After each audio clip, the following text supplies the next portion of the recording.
King of Kolhapur, कोल्हापूरचा दुर्लभ कश्यप अशी ओळख असणारा कुमार गायकवाड याची 2022 साली निर्गुणपणे हत्या करण्यात आली होती आणि याच हत्येमधील असणारा एक आरोपी रवी कांबळे याच्यावरती 17 ऑगस्ट रोजी कुमार गायकवाड याचे मामा त्र्यंबक गवळी आणि त्यांच्या इतर साथीदारांनी मिळून धारदार शस्त्रांनी हल्ला केला. या हल्ल्यानंतर आता कोल्हापूरमध्ये टोळी युद्ध भडकलं असल्याचं बोललं जातंय आणि अनेक वृत्तांमध्ये खून का बदला खून अशा बातम्या प्रसारित होत आहेत. आता या कुमार गायकवाडचं इंस्टाग्रामवरती एक अकाउंट होतं किंग ऑफ कोल्हापूर आणि तो खरेदी विक्रीचा व्यवसाय करायचा आणि याच गोष्टीमधून राजेंद्रनगरमधील अमर माने आणि रवी कांबळे याच्याशी त्याचा वाद झाला होता आणि 13 नोव्हेंबर 2022च्या रात्री टाकळा खाणीजवळ कुमार गायकवाडचा पाठलाग करून त्याच्यावरती हल्ला करण्यात आला होता. वृत्तांनुसार हल्लेखोरांनी तलवार आणि येडका यांच्यासारख्या धारदार शस्त्रांनी त्याच्यावर अनेक वार केले होते. यानंतर प्रचंड आक्रोश उडाला होता. त्या काळी कुमार गायकवाड हा इंस्टाग्राम आणि इतर सोशल मीडियावरती प्रचंड फेमस होता. कुमार गायकवाडच्या मृत्यूनंतर त्र्यंबक गवळी त्याच्या मामाने फिर्याद दिली आणि राजाराम पोलिसांनी तपास करून 5 आरोपींना ताब्यात घेतलं होतं. यामध्ये अमर माने, रवी कांबळे,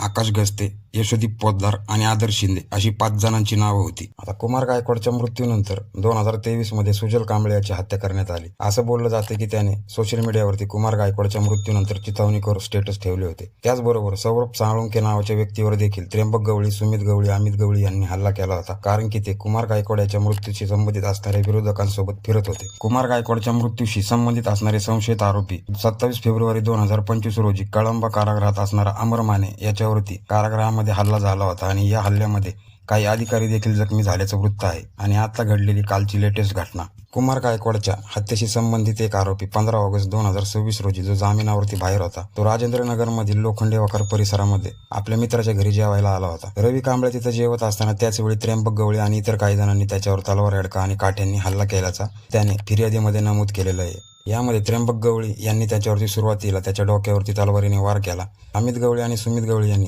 कोणालाही मध्ये न पडून पडण्याचा इशारा दिला. मध्ये पडला तर तुमचे हाल बेकार होतील असं सांगितल्याचं रवी कांबळे याने फिर्यादीमध्ये नमूद केलेलं आहे. रवी कांबळे याची परिस्थिती अतिशय गंभीर असून राजाराम पोलिसांनी या प्रकरणामध्ये त्र्यंबक वसंत गवळी, श्रीमंत गवळी, अमित गवळी, सुमित गवळी, सलीम शेख, सोन्या जगदाळे, कार्तिक बल्लाळ, शुभम उर्फ अक्षय मुळे आणि सचिन कांबळे उर्फ टिंग्या याच्यावरती गुन्हा दाखल केला आहे. यापैकी श्रीमंत वसंत गवळी आणि सचिन मुकुंद कांबळे यांना अटक करण्यात आल्याचं वृत्त आहे. या घडलेल्या घटनांमुळे आता कोल्हापूरमध्ये टोळी युद्ध भडकलेलं आहे आणि खुनाच्या बदल्यात खून आणि पुढे कोणाचा नंबर लागणार अशा विविध चर्चांना उधाण आलेलं आहे.